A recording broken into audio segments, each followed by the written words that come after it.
I'm Steve Woody. I'm your host for Atheists Speak Up here at the CTN studios in Ann Arbor. And in the studio with me today is Suzanne Paul. Suzanne Paul is the executive director of the Center for Secular Humanism at the Birmingham Temple. Suzanne, welcome to the show. Thank you. So just to get started, I'd like to hear a little bit about the Center for Secular Humanism. What's that about? Okay. Well, about a year ago, I was approached by a longtime member of the Birmingham Temple who really was very interested in having a center there within the temple that would be welcoming to all of our various atheists, free-thinking, and humanist groups not affiliated with the Birmingham Temple. And he asked me whether or not I'd be willing to head that up for him. And I said yes. I was rather at that time looking for something to do. I had retired from humanist ministry in June of 2015. And I thought this is something that would really spark my interest. So through his gracious donation, I was able to set up the center. And I rented space from the Birmingham Temple. And so I have my own office. It's a nice facility. We can hold small meetings in there. And so the idea was to be sort of a clearinghouse for all the various groups they tend to be on the small side. And they want to get together and have a discussion group. And in the past, they've been kind of meeting in maybe someone's home or in a restaurant or places like that.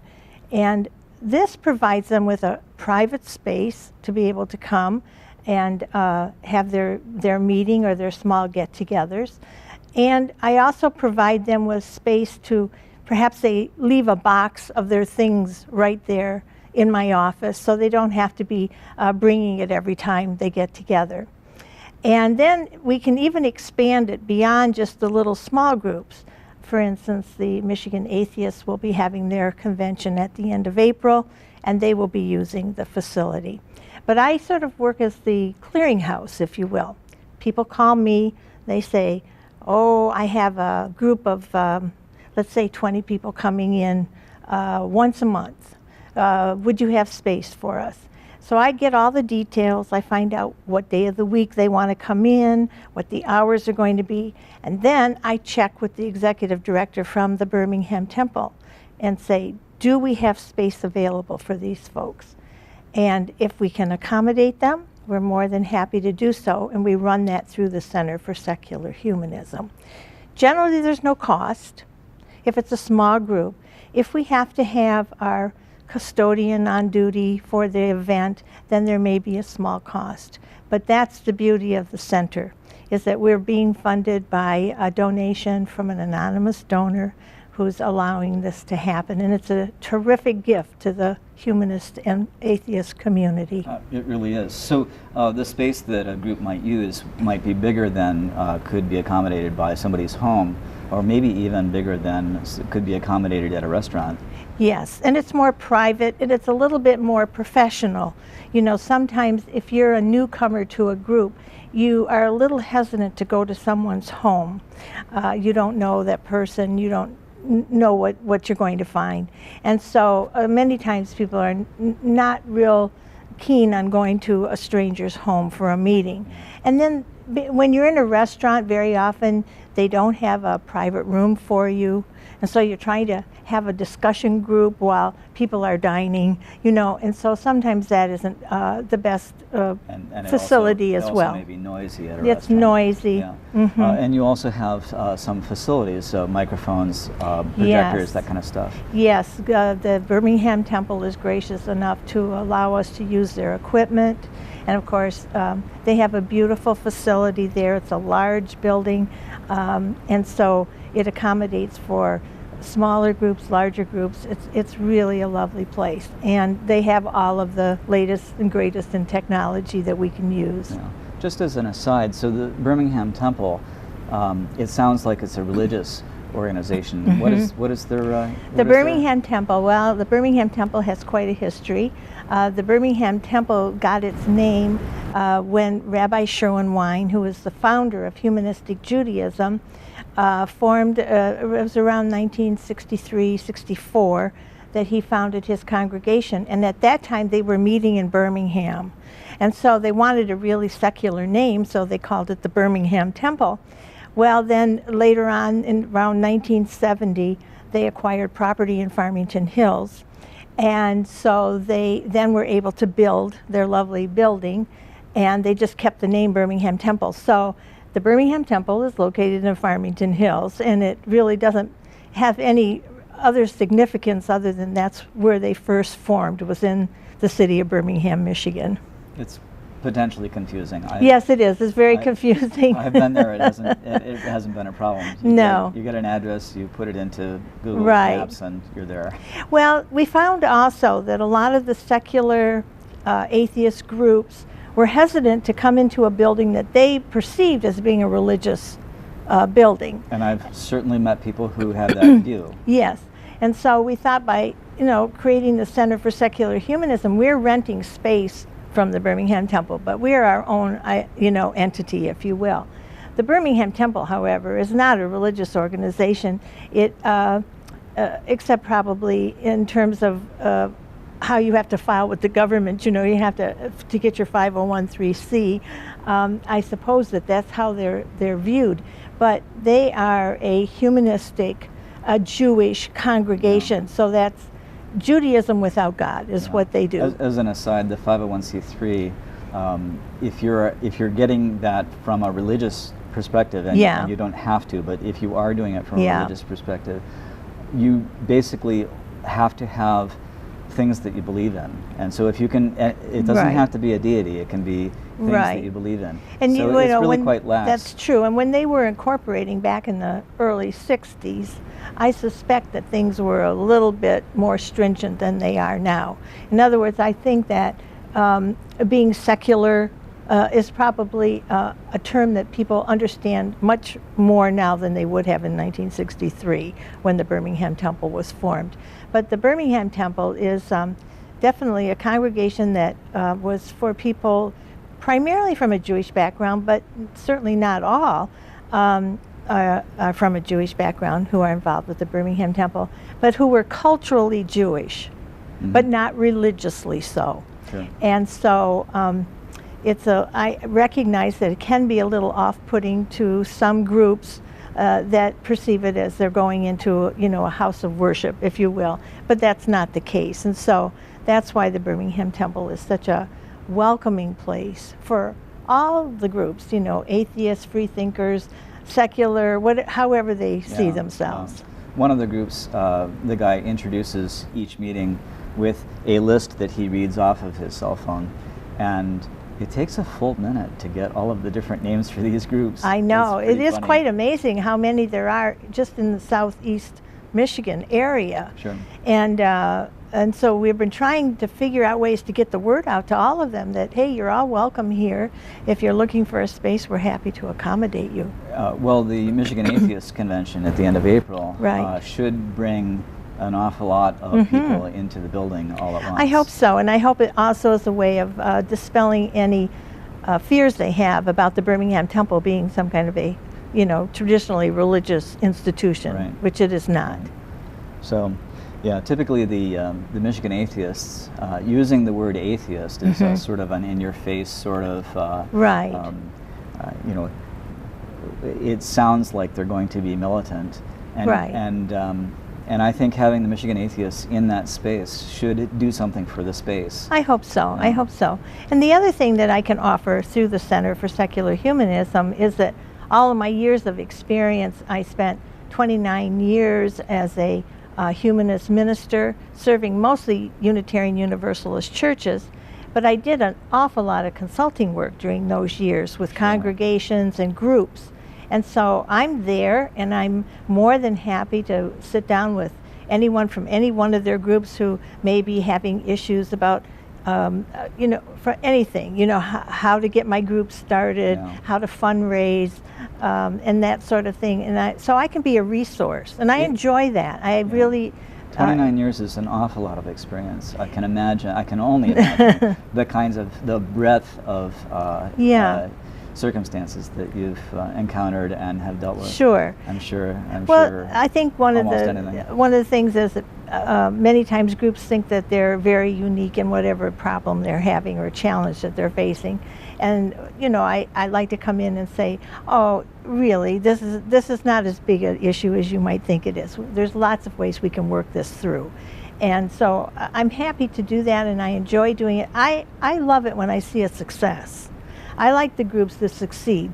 And each one of them is special and unique. They all kind of have their own special focus. And for instance, Michigan Atheists, I think their issue has always been staunch supporters of separation of church and state. Absolutely. That's been their mission.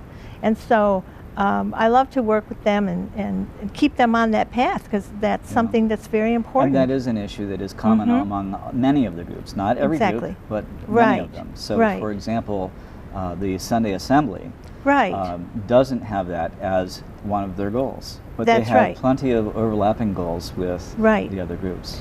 I'd really like to see Sunday Assembly become very successful, because I think there's a real need. I think that one of the issues that happens with many people who leave traditional religion is that they miss some of the trappings that religious communities offered them and their family. Yeah, regularly getting together absolutely. with others and talking. Absolutely. And so on. The church model works, and there's a reason why it works. It works because it supports and confirms the individual and families.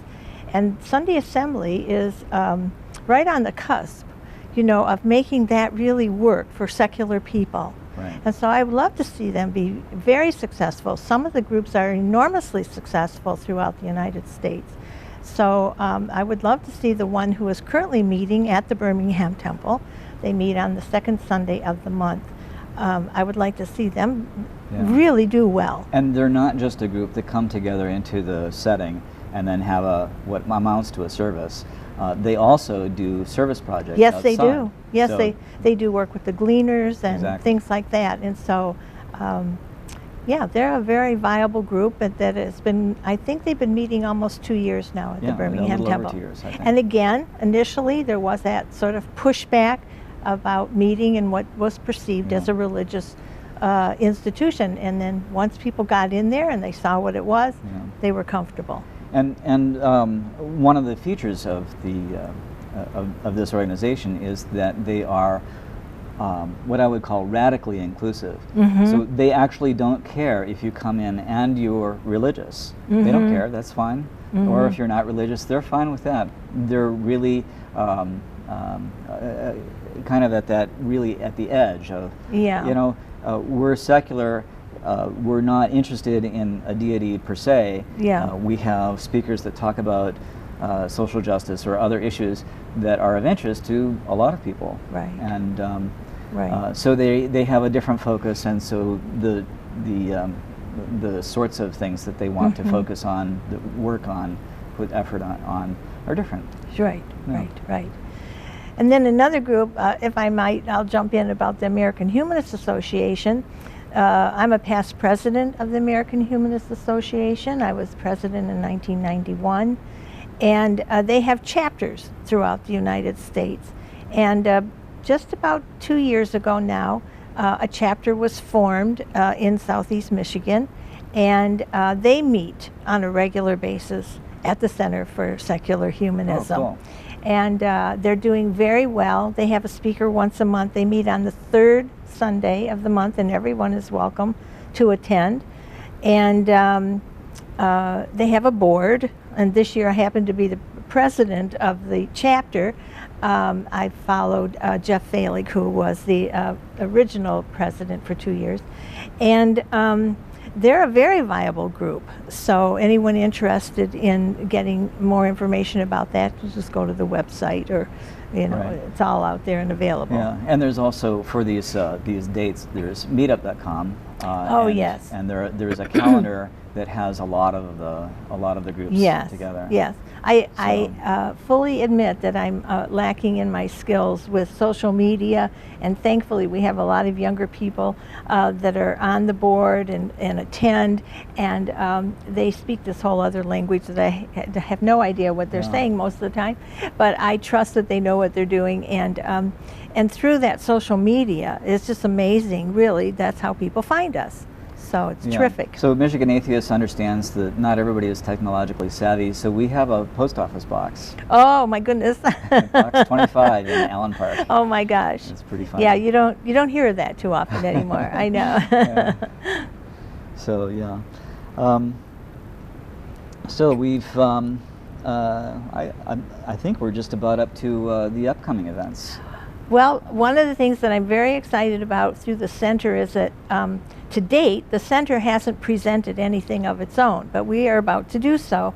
And fortunately, we are able to have Fred Edwards, who is a long time person affiliated with the American Humanist Association.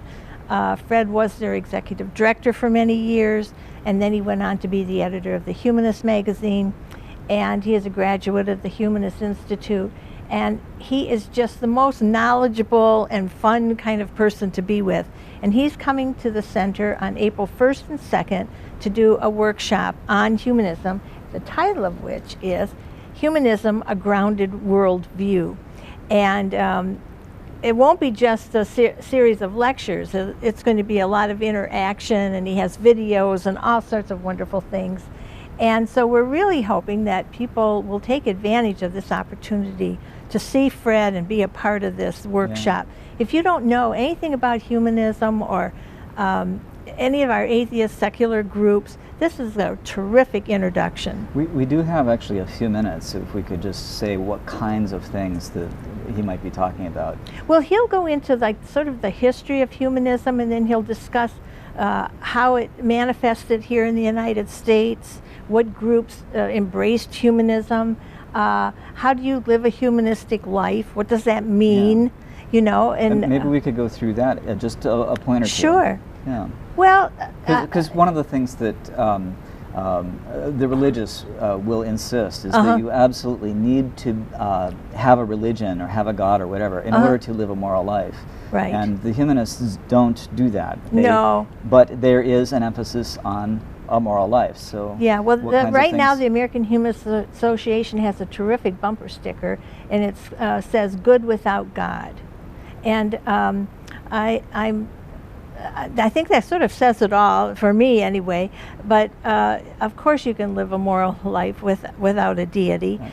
I suppose if we asked every humanist to give a description or whatnot of what does humanism mean, you'd come up with, you know, thousands of different answers. But for me, it's always been how to live a moral and ethical life without a deity.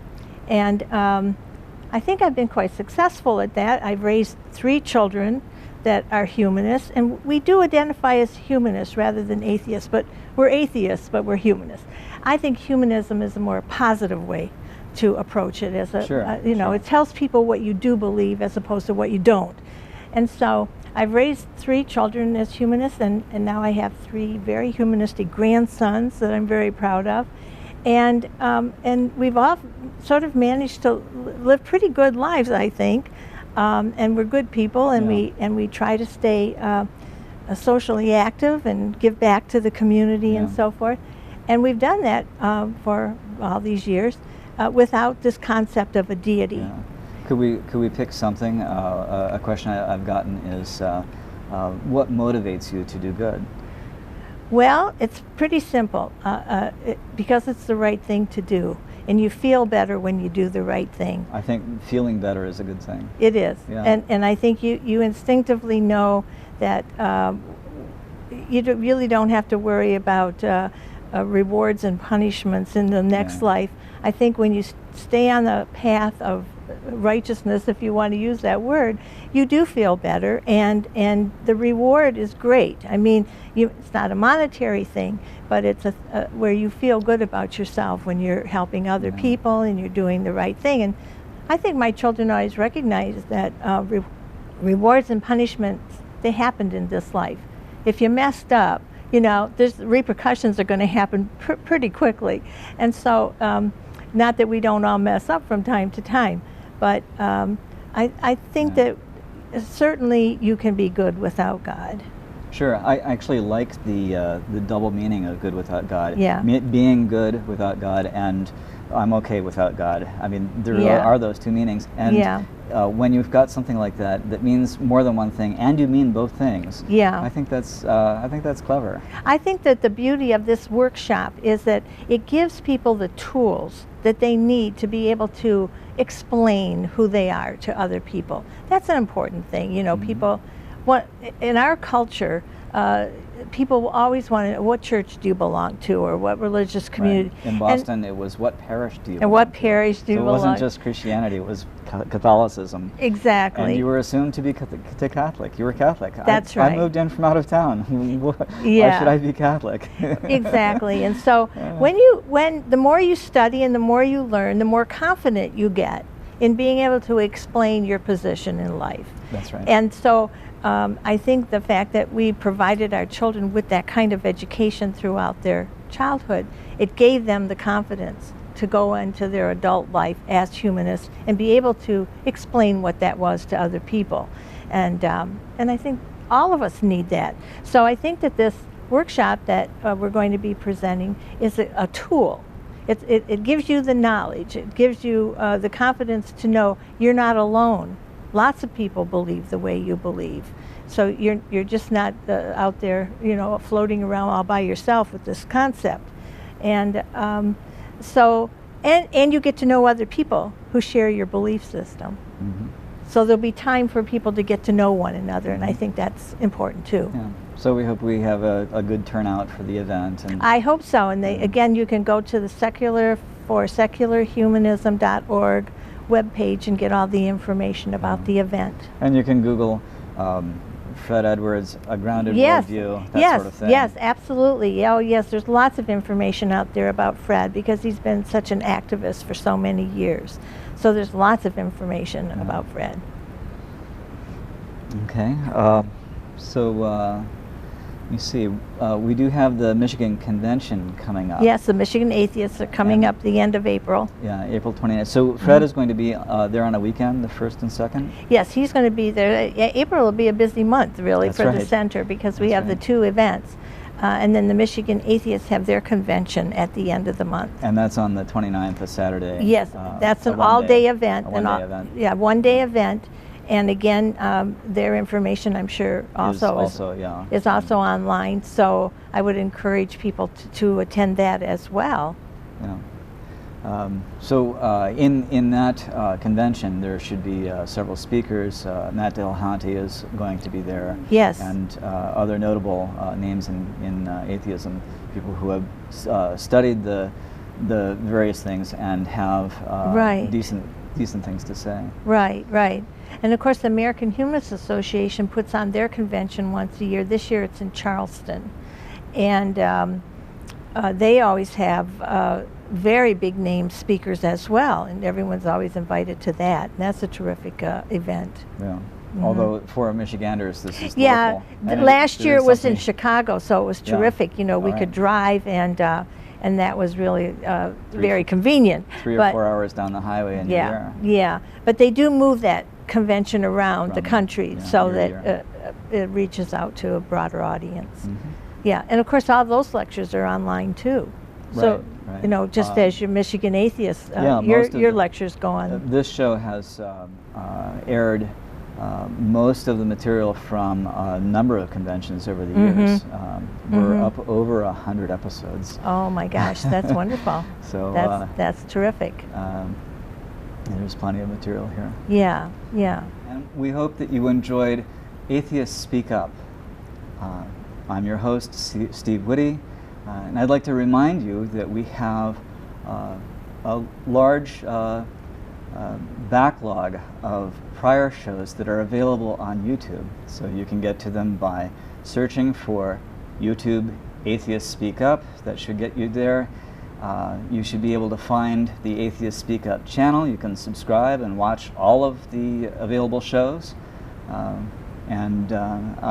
We hope that you make yourself available with that. There's some great material from many years of activity.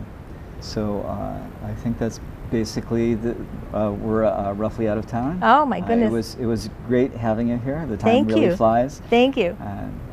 Thank you for the opportunity. We wish the best for the center and for your activities. Thank you. Thank you very much for the opportunity to tell a little something about the center.